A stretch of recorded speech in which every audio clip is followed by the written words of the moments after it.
Ràpidament té la paraula el senyor, per Iniciativa per Catalunya Verds, Esquerra Unida i Alternativa, el senyor Marc Vidal. Gràcies, senyor president.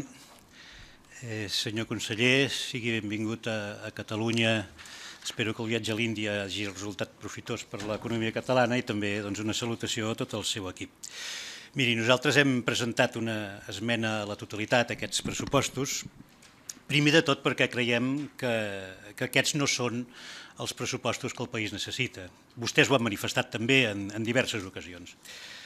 Però també perquè consoliden les retallades que vostès han fet en un any on no s'han atrevit a presentar els pressupostos perquè no es pogués discutir sobre aquestes retallades, imagino. I també perquè no són uns pressupostos gens socials, si, com vostès van dient, si analitzem les partides que es dediquen a mantenir aquells elements clau que poden permetre mantenir aquest cert estat del benestar en la nostra societat. I finalment perquè són uns pressupostos, diria jo, tramposos. Vostès fan trampa fiant una bona part d'ingressos a determinades privatitzacions que no ens volen dir quines seran. Suposo que és perquè no puguem veure que pretenen vendre's determinades estructures del país a trossets, a baix preu, a determinades empreses que després ens el tornaran més car en base a les factures que es presentaran. Poso, per exemple, l'aigua a l'àrea metropolitana de Barcelona. I, de fet, ni tan sols saben vostès si podran vendre-se-les aquestes estructures. Per tant, això és fer una petita trampa. Però hi ha una segona trampa, que vostès no pressuposten compromisos que aquest Parlament ha aprovat. I això és una trampa una miqueta més lasciva, perquè entenc que hi ha d'haver-hi un respecte molt clar en la separació de poders i, per tant, allò que s'aprova al Parlament hauria de ser d'obligat compliment per a aquest govern i, per tant, s'hauria de reflectir en els números que vostès presenten en els pressupostos. I després vostès fan trampa jugant amb els números que ens presenten. Li poso l'exemple del seu departament. Ens presenta, ens compara la liquidació del 2012, 372 milions, amb la pròrroga del 2013, 460, i el pressupost del 2014, 527. No hi fan constar, per exemple, els diners del Servei d'Ocupació de Catalunya. És aquesta pàgina. I això perquè surti que han incrementat un 14.000 de despesa. Home, a veure, miri, no es poden comparar pomes amb peres. Aquí l'únic que podem comparar, i crec que abans també s'ha dit, és el darrer pressupost amb els que vostès presenten aquí. I si comparem el darrer pressupost, 2012, amb els que vostès presenten aquí, és on es veu la magnitud de la tragèdia. 1.119 milions pressupostats el 2012 per 776 el 2014, 342 milions menys, un 30,5% menys, el departament que més redueix de tota la Generalitat després del d'Agricultura, el que més. Em pensava, sincerament, que vostè tenia més pes dintre d'aquest govern, senyor Puig, que podia convèncer el senyor Mas-Colell que la tasca essencial d'aquest govern era la lluita contra l'atur i la recuperació de l'economia catalana, però veig que atorgar-li la medalla de plata de les retallades pressupostàries demostra o bé que no deu ser així, o bé que aquest govern no té molt clares quines són les prioritats i les urgències del país. I mirem aquests diners d'on es retallen. Miri, una bona part en personal. Segons els seus números del 2012 al 2014, hauran perdut 446 llocs de treball, un 9,3% del total de persones del seu departament, quan la mitjana de la Generalitat és del 3,26, gairebé el triple que la mitjana dels departaments de la Generalitat. Definitivament el senyor Mas-Colell no se l'estima prou. M'hauria d'explicar si amb menys gent es poden fer les mateixes coses.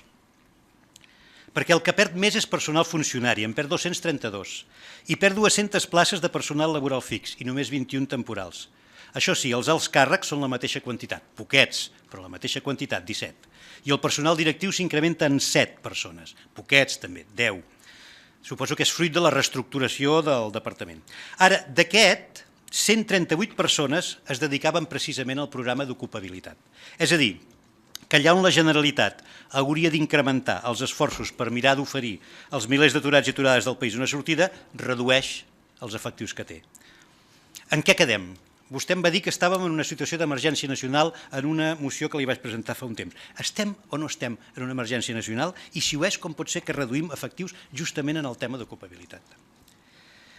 Com pot ser que aquest programa, i en concret el Servei d'Ocupació de Catalunya, passi de tenir un pressupost de 445 milions a un de 247? És a dir, redueix un 45% la inversió en intentar millorar l'ocupabilitat de les persones aturades.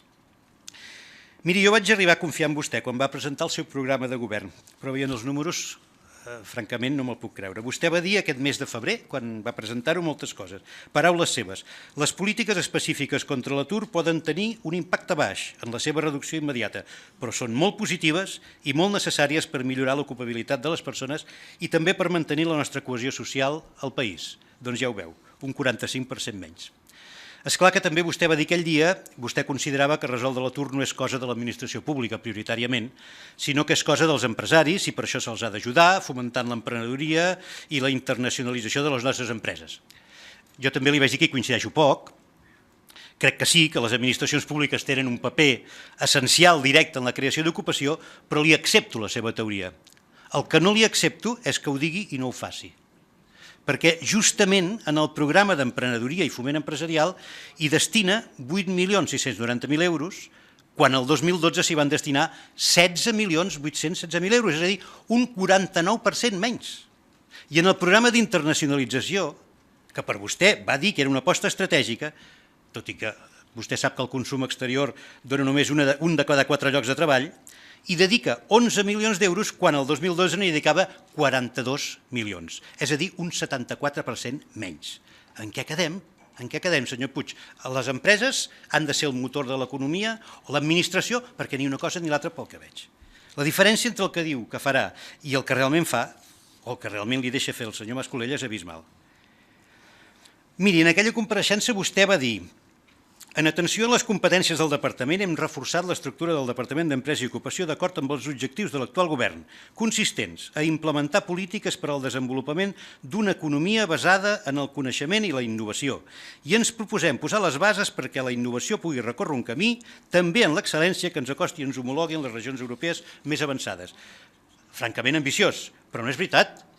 No és veritat, inverteix en recerca, desenvolupament i innovació 18 milions enfront dels 51.855.000 del 2012, un 65% menys. Un 65% menys. I en la Societat de la Informació i Telecomunicacions, 12 milions i mig front als 18.894.000 del 2012, un 34% menys. I jo me'l volia seguir creient quan deia defensar les polítiques sectorials del consum i el model de comerç català, que tant hem estat discutint aquests dies, però són tot bones paraules, senyor Puig, perquè en consum passa de 10.254.000 a 6.141.000, un 40% menys. I en promoció del comerç, de 13.959 a avui, un altre 40% menys. I el que és pitjor, estem veient com el país s'està desindustrialitzant, vostè ho sap. Estem veient com empreses, algunes de les quals la Generalitat ha ajudat, s'estan deslocalitzant encara que tingui beneficis. Estem veient com el primer motor econòmic del país, que hauria de ser la indústria, ho està deixant de ser. Doncs vostè dedica un 52% menys de pressupost al suport a la indústria catalana. Com ho farà? Com ho farà per evitar que ens quedem sense sectors productius de primer ordre al país que ens estem deixant perdre? Sap què va dir vostè el mes de febrer? La crisi no pot ser un pretext per destruir teixit industrial, ni per degradar les condicions de treball, ni per vulnerar els drets laborals de treballadors i treballadores. Ho va dir vostè. Doncs miri, això està passant i vostè no ho està podent evitar. I difícilment hi posarà remei amb la desinversió que vostè té prevista. També me'l vaig creure quan va explicar que faria una aposta per un dels elements que des del meu grup venim reclamant com un dels factors cabdals de desenvolupament de l'economia, l'economia verda. Va dir, l'economia verda obre l'economia a sectors nous, com les energies renovables, i apostarem, però apostarem per l'estalvi i per l'eficiència energètica. En aquest escenari, les polítiques energètiques es situen en el màxim nivell estratègic de l'actuació del govern català, el màxim nivell estratègic. Però tampoc era veritat. Miri, l'ICAEN passa dels 12.529.000 a 4.900.000, un 65% menys. La inversió en el programa d'energia del govern passa de 18.800.000 a 6.600.000, també un 65% menys.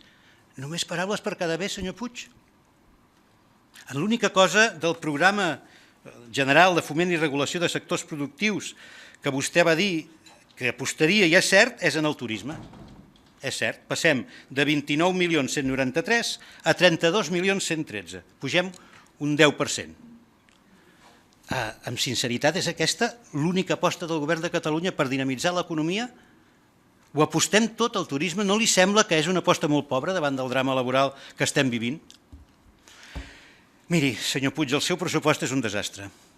Vostè ha canviat aquella imatge que li van adjudicar del bat de béisbol per d'unes estisores gegants. No sé si és falta d'imaginació, no sé si és que el departament li ve gran, no sé si és que el senyor Mas-Colell ens vol castigar tots o és que decididament aquest govern ha deixat en mans només de la iniciativa privada la recuperació de l'economia per comptes de planificar-la, impulsar-la i acompanyar-la. Però decididament aquest no és el pressupost que els nostres aturats i aturades necessiten i que els nostres empresaris i empresàries estan demanant. No ho és.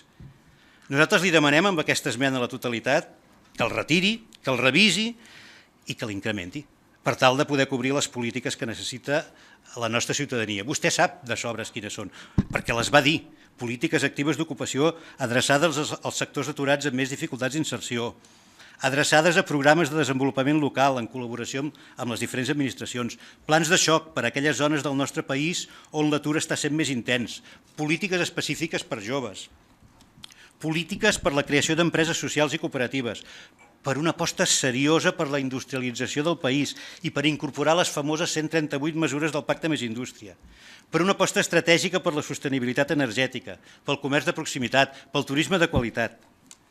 Li demanem una cosa molt senzilla, que compleixi amb allò que va prometre en la presentació del seu programa de govern i que per fer-ho inverteixi més. És ben senzill. Vostè sap tan bé com nosaltres que hi ha alternatives econòmiques a aquests pressupostos. Igual que hi ha alternatives a despeses, que li presentarem amb algunes esmenes parcials, vostè sap que també hi ha alternatives d'ingressos. D'ingressos per poder fer front a un increment de la despesa per invertir en ocupació. Vostè sap que hi ha elements de fiscalitat que no s'han explorat prou, com el mateix impost de successions o els impostos sobre els grans patrimonis, sobre els pisos buits o sobre els impostos mediambientals. I vostè sap que podrien dedicar més esforços també en recuperar fiscalitat per seguir millor l'evasió fiscal de les grans corporacions. Senyor Puig, jo li reconec que li ha tocat ballar en una plaça que és un pedregar, però vostè m'hauria de reconèixer que l'orquestra sovint desafina i que de vegades hi ha algun instrument que és de cartó-pedra. Alguns tenim la sensació que el problema se'ls ha escapat de les mans, perquè vostès van ser els líders indiscutibles de les reformes laborals, recordin-se'n, donant-les-hi suport gairebé incondicional i ara veuen que són incapaços de resoldre l'enorme problema que han generat. Vostès mateixos es van tallar les capacitats que haguessin pogut tenir com a autoritat laboral per mediar i per imposar solucions, si calgués, quan alguna multinacional espavilada fes trampes i deixés gent al carrer sense que hi haguessin raons de pes, com està passant i vostè ho sap. Vostès estan en l'origen de la situació que vivim ara i ara ens mostren la incapacitat de resoldre-ho amb un pressupost que ens abandona encara més en mans d'un capitalisme absolutament desbocat. Ho sento, però això no és governar, senyor Puig. D'això en francès en diuen laissez-faire. Moltes gràcies. Moltíssimes gràcies i ara continuem.